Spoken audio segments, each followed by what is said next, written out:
Tac, tac, tac, tac. On met ça sur le t-shirt. Ok, salut la team. Incroyable setup que j'ai là à l'heure actuelle. Déjà, vous remarquerez que ma voix est totalement, enfin totalement, ça va, on se plaint pas. Mais ma voix est totalement et partiellement altérée, on va dire. Je sors d'une petite semaine un peu délicate en termes de maladie. Là, j'ai chopé un virus classique d'hiver. Mais tout va bien. On s'en sort à merveille.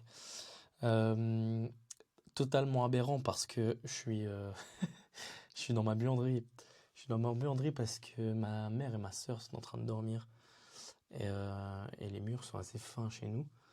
Donc je préfère venir dans la buanderie en détente pour pas les réveiller quand je parle et tout. Donc voilà. Et franchement, le setup est totalement aberrant, mais plutôt cosy, hein, je vais pas vous mentir. Je suis dans, je pense, 4 mètres carrés, 5 mètres carrés à tout péter, mais je suis un peu cloîtré là entre les machines et tout. Franchement, j'ai même pas l'espace pour bouger mes bras, donc c'est trop drôle. Ça fait un petit peu que j'ai pas fait de podcast. Je crois que ça fait 2 semaines. Compliqué là en termes de réseaux sociaux ces derniers temps. Euh, bon, je vise un podcast par semaine. Et puis, je kiffe upload et faire le con sur TikTok aussi, mais là c'était trop intense, trop la guerre avec les cours et tout. Euh, Bref, quoi qu'il en soit, voilà, petit épisode de podcast. Espérons que ce soit, comment dire, que je casse. Y a pas de espérons, hein, évidemment. Moi, pour l'instant, j'ai bien tenu un podcast par semaine, mais tout ça pour dire, je compte bien réupload la semaine prochaine, évidemment. Euh, Qu'est-ce que je voulais raconter? Déjà, c'est ultra aberrant parce que j'ai aussi, on va peut-être l'entendre au micro, j'ai aussi mon petit shaker de whey parce que, ok, je teste ma nouvelle whey, c'est la whey bulk, que ça s'appelle BULK. Vanille, bon, c'est de la whey classique. Euh, Petite whey parce que la nutrition ne s'arrête jamais, messieurs, dames. Voilà, donc un peu pour décrire le setup, vous remarquez, je suis dans un mood assez chill, assez détente. Euh, Dans ce podcast, je voulais parler de mes objectifs 2023, slash barre oblique plutôt en bon français, de mon année 2022. Franchement, j'ai pas de notes, j'ai pas de plan particulier. Je vais juste faire, désolé si je tousse hein, dans ce podcast. Je vais juste faire un débrief de mon année un peu et les perspectives un peu de 2023. Ce sera peut-être pas forcément très long, mais bref. Quoi qu'il en soit, j'espère sincèrement que quiconque m'écoute se porte bien. Euh, 2022, que dire sur 2022? Franchement, c'était une année technique. J'aime bien le terme technique parce que technique, ça veut pas dire mauvais, ça veut pas dire bien, mais ça décrit une nécessité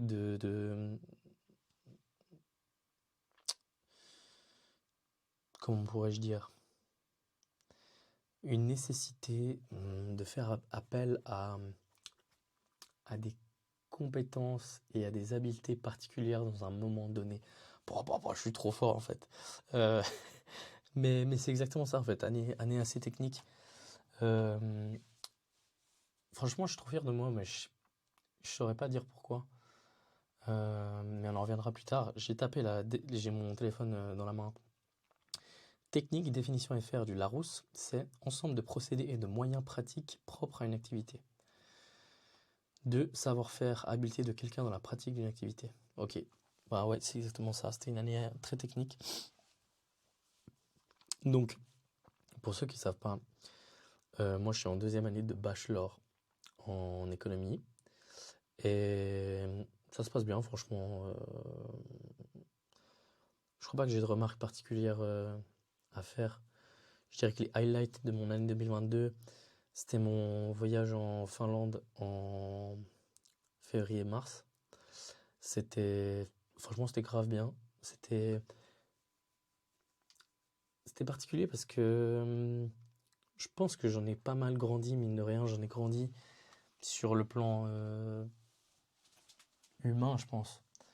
Et je saurais pas dire pourquoi ni comment, mais je sais pas, j'ai senti une vibe particulière là-bas qui m'a bien plu et ça m'a marqué cette année. Euh, sur le plan sportif, franchement, je trouve que j'ai lâché des bonnes perfs, notamment au fit. C'est peut-être des chiffres qui parlent pas à tout le monde, mais j'ai tapé un 200 kilos deadlift. Ça, c'était une bonne vibe. Sinon, enfin, ça, c'était du coup, début de l'année, parce que depuis, ces chiffres ont changé. 140 kilos squat.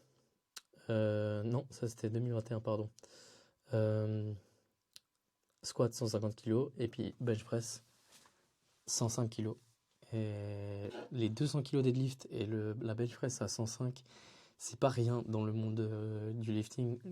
Quiconque se met sérieusement à la muscu aspire un peu à ces, euh, c'est des niveaux un peu confirmés, on va dire, de lifter. Et du coup, j'étais grave content d'avoir chopé ces performances-là. Et si j'en parle, c'est pas pour rien, c'est parce que du coup, j'ai pas mal appris sur le rapport que tu as avec la performance et l'atteinte des objectifs. Parce que,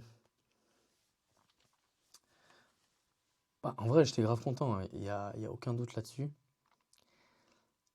Mais il y a toute une philosophie qui est née de l'atteinte de ces objectifs. Et je pense notamment au fait que une fois que je les ai atteints, j'étais très heureux. Et je ne veux pas rentrer dans le cliché de ouais, mais après, je voulais tout de suite le niveau d'au-dessus, ce qui est vrai. Mais il y avait quand même un rapport un peu spécial à ces chiffres. En mode. Il faut que je trouve mes mots. Hmm.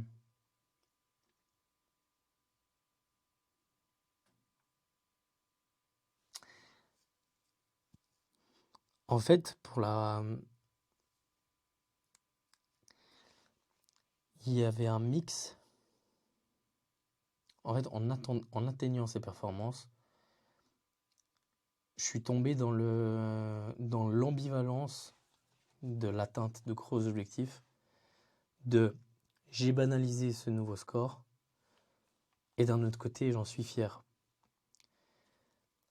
Et si j'ai grandi de l'atteinte de ces objectifs, c'est parce que c'était pas, je suis tombé dedans, mais sans que ça devienne malsain. Bien au contraire.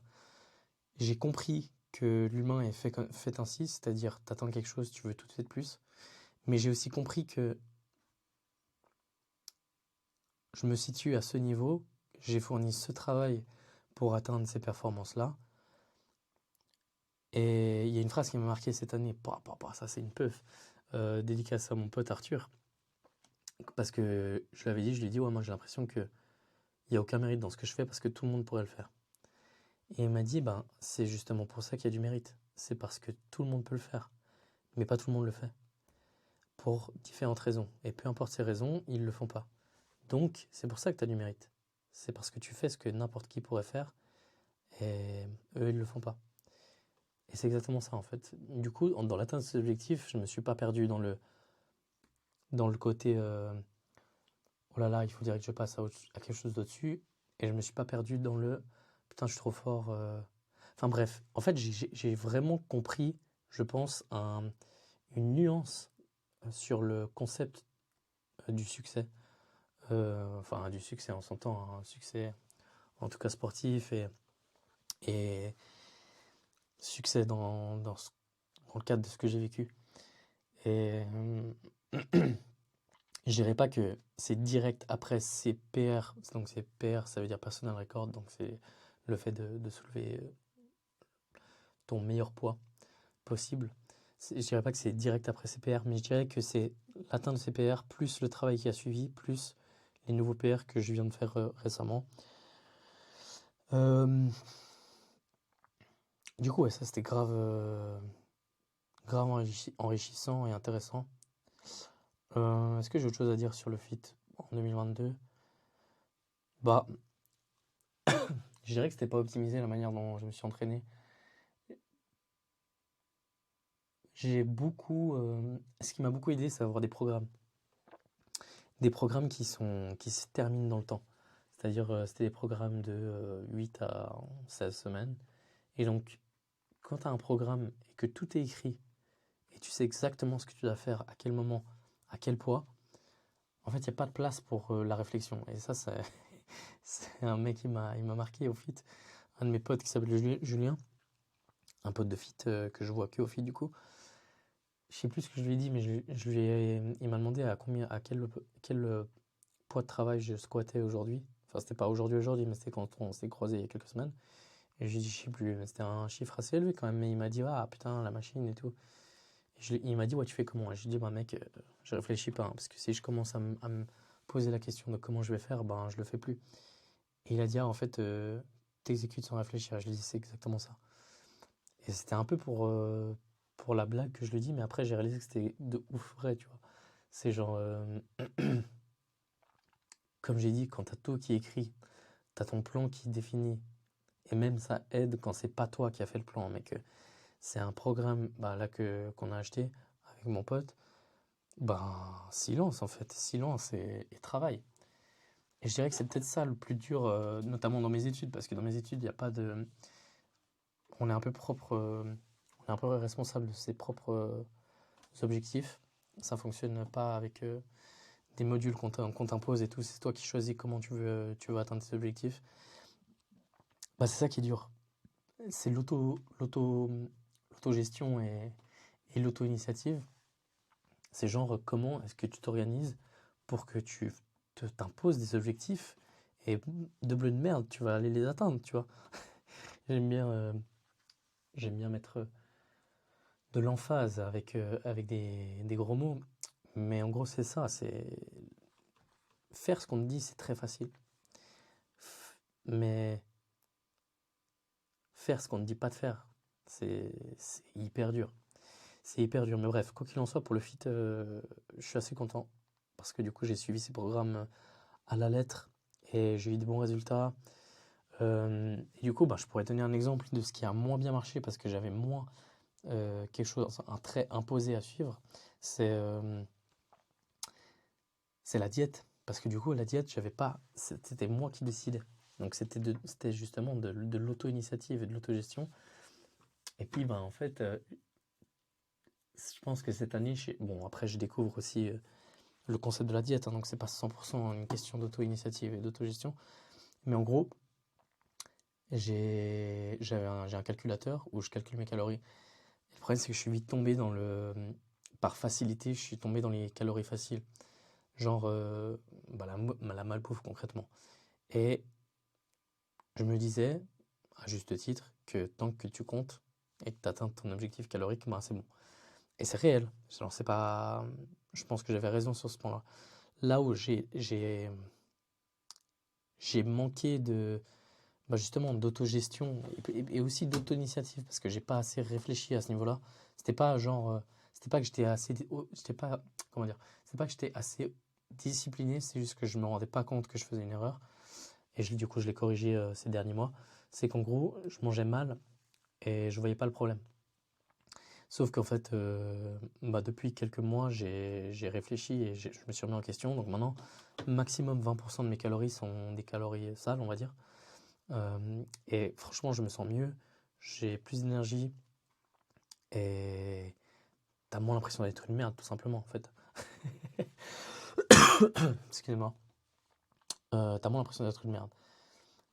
Donc maintenant, j'ai le même tableau et simplement, j'ai une partie où je mets les calories sales et ça me donne le pourcentage total de mes calories journalières qui étaient sales. Et je vais rester en dessous de moins de 20%. Et je pense que si cet aspect diète a moins bien marché cette année, c'est parce que j'avais justement pas quelque chose d'imposé. Donc j'ai regardé pour prendre un coach pour la diète, tu vois. Et le truc, c'est que ça coûte v'là cher, hein, c'est genre 100 balles par mois, tu vois. Donc malheureusement, c'est quelque chose qui devra attendre pour plus tard. Je vais juste prendre un peu encore de mon shaky, comme j'aime dire. Incroyable. Donc ça, c'est sur le plan sportif. J'ai aussi le jiu-jitsu brésilien. Donc ça va faire 1 an et demi que j'en fais. Oh, il y a une ventilation qui se met, j'ai le seum. Bon, c'est pas grave, je vais parler par-dessus. Jiu-jitsu brésilien. Franchement, je suis un peu mitigé. D'un côté, je suis assez content parce que j'ai fait des progrès corrects. Mais en fait, c'est difficile de me situer par rapport à quelqu'un qui aurait fait plus ou moins le même parcours. J'ai de la peine à m'évaluer. Et ça, c'est peut-être un peu difficile. Mais ce que j'essaie de faire récemment, c'est de plus filmer euh, mes combats pour essayer de comprendre ce que je fais faux et travailler de manière plus intelligente. Voilà, je pense que c'est quelque chose que j'ai commencé à mettre en place récemment et ça a l'air de porter ses fruits, c'est travailler plus intelligemment. Euh, et très intéressant parce que je pense que c'est une grande leçon de l'année 2022, c'est de travailler plus intelligemment. Euh, Il y a encore trop de trucs que je fais bêtement et justement, j'applique ce côté j'exécute sans réfléchir, mais c'est mieux de travailler intelligemment que de travailler longtemps en fait. Et du coup, ça me fait une transition parfaite pour le piano. Parce que du coup, je fais du piano. Et piano, franchement, je suis assez content. Cette année, j'ai chopé un piano acoustique très intéressant de nouveau parce que quand j'ai chopé le piano acoustique, j'étais grave content. Je me suis dit, waouh, punaise, un piano acoustique. Et maintenant, en fait, je réalise que parmi les pianos acoustiques, c'est pas, c'est pas incroyable. Il est en mauvais état, il sonne pas très bien. Et, et pourtant, ça reste quand même un meilleur piano que celui que j'avais avant, qui était électrique et pas fidèle au bruit d'un vrai piano.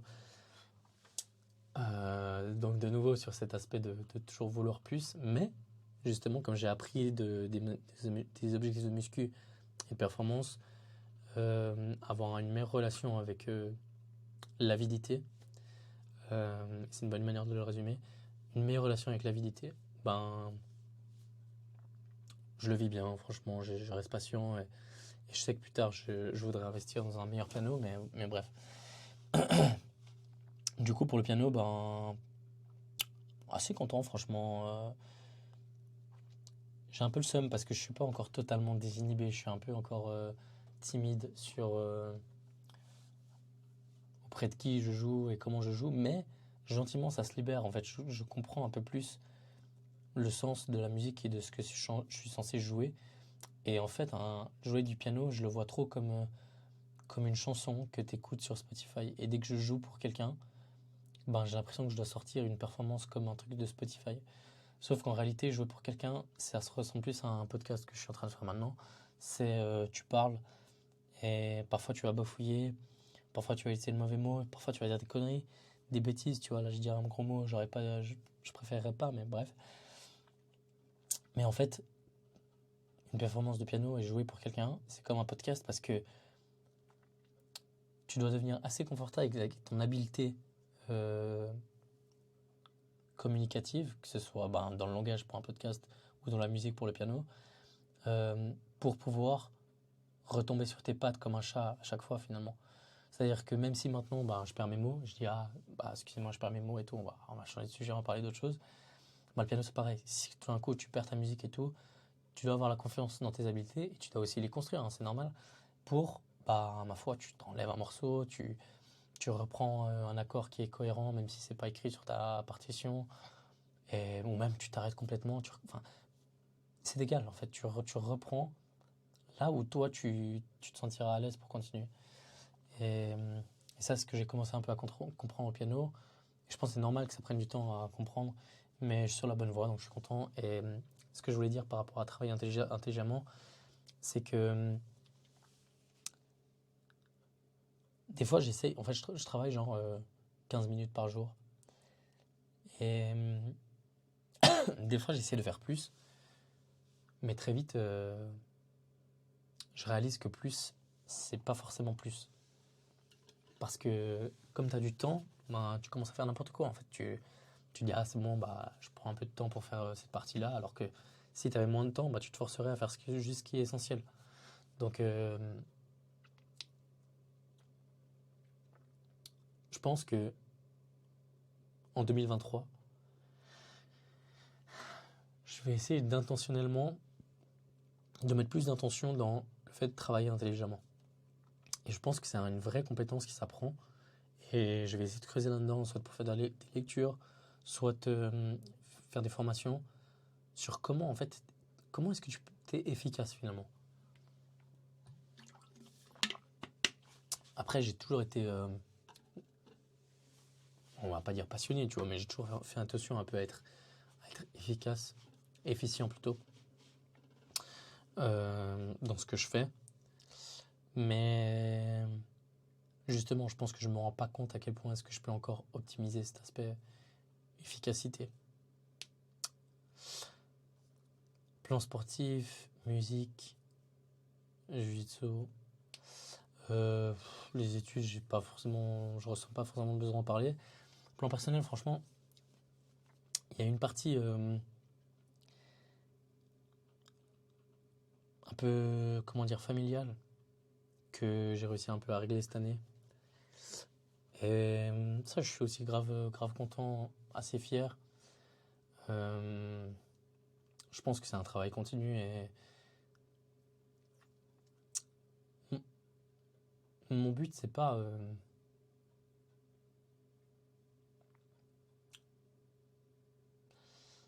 comment dire,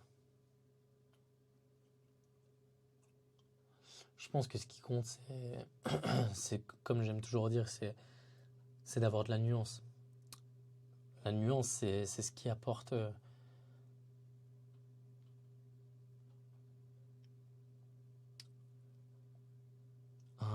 une histoire avec un contexte. Quand c'est noir ou blanc, ben, tu peux pas lire quelque chose. Tes yeux, ils balayent sur du blanc et d'un coup, il y a une délimitation avec du noir. Mais ça n'a aucun sens. Tu comprends rien. Alors que quand c'est nuancé, tu balayes des yeux et tu vois progressivement les couleurs qui changent. Tu sens que le message est différent, qu'à ce moment-là, il y a cette couleur qui vient justement nuancer. Et en fait, l'humain est nuancé. L'humain, c'est pas noir et blanc. Et c'est un peu ce que j'ai réussi à construire ou à déconstruire un peu sur le plan personnel et familial cette année. C'est apporter de la nuance déjà personnellement dans comment je voyais les choses, mon rapport aux choses et tout. Et j'ai aussi pu imposer cette nuance aux autres. Mais imposer, c'est fort. Ce que je veux dire, c'est que j'ai pu dire aux autres quelle était ma version de mes nuances. Et j'ai pu me faire entendre et me faire accepter, je crois. Et ça, c'était pas facile. Et je pense que c'est des années de travail que j'ai mis là-dedans. Et pour le coup, c'était du travail conscient et intelligent. Et je suis très content. Maintenant, j'aimerais continuer sur cette lancée. Je pense que c'est plus un travail vraiment de créer une nuance, mais plutôt devenir sage. Ça, je pense que c'est un objectif en 2023, pas que sur le plan personnel, familial, mais de manière générale. Je pense que la sagesse, c'est un. Bon, après, j'ai 23 piges, on est d'accord. Hein. Je vais être sage comme un mec de 23 piges. mais je pense que la sagesse, c'est c'est un, c'est une vertu finalement qu'il faut se pousser à aller chercher. Et pour être sage, il faut un mélange d'expérience et de réflexion. Euh, et l'expérience, ça vient par l'action. Et la réflexion, ça vient par le fait de se taire et d'écouter. Et du coup, de réfléchir, évidemment. Donc, ce sera un peu les mots d'ordre en 2023. Euh,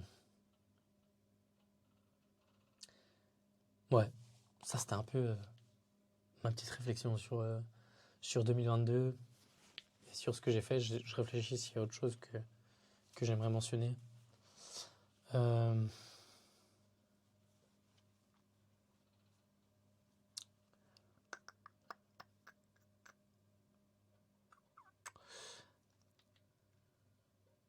ouais, il y a peut-être encore deux, trois trucs sur l'aspect famille. C'est que j'ai l'impression que je passe pas assez de temps avec ma famille.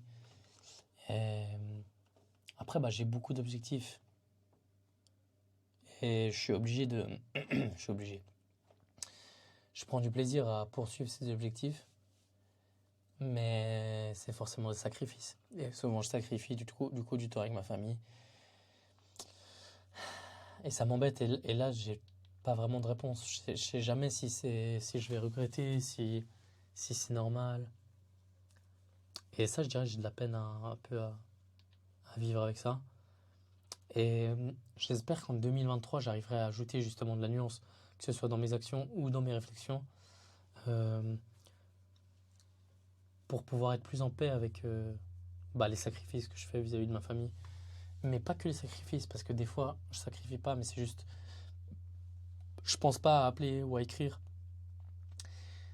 Et simplement pas, j'y pense pas en fait. Je suis encore un sale gosse en fait, je pense. Et c'est pas du tout pour me descendre que je dis ça. C'est une façon de parler pour être en mode, bah, je suis encore jeune et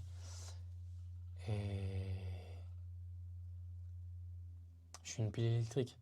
Et ça fait que j'oublie de. Je suis pas assez sage, finalement, ça revient à ça. Et du coup, j'écris pas et je prends pas forcément le temps d'écouter ceux qui sont autour de moi. Alors que, au final, j'ai plein d'amour à revendre à ceux que j'aime, évidemment. Donc, de nouveau, ouais, sagesse.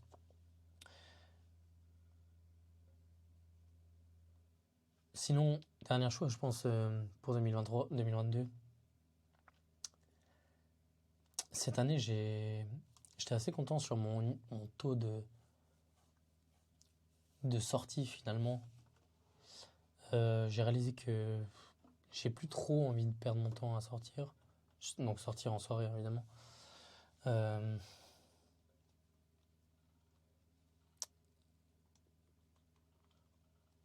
et je dis pas que je vais plus sortir ou quoi, mais en tout cas ces derniers mois j'ai un peu ralenti les sorties. Tout simplement j'avais pas le temps et ça coûte. En fait ça coûte beaucoup sur tous les plans, en termes d'énergie, d'argent, euh, planification et tout. Et, et c'était pas forcément quelque chose que j'avais envie de garder. Et du coup j'ai fait les ajustements et voilà, de nouveau, ça veut pas dire que je voudrais pas sortir plus tard, mais, mais je pense que je vais encore rester sur la retenue, sur les sorties, et me concentrer sur ce qui m'importe vraiment. Voilà, donc ça c'était ma petite revue 2022. Peut-être que je ferai un peu un podcast full objectif, parce que ça c'était vraiment rétrospection. Peut-être que je vais faire un podcast perspective, que sais-je. En tout cas, ben, merci à quiconque aurait écouté jusqu'à maintenant.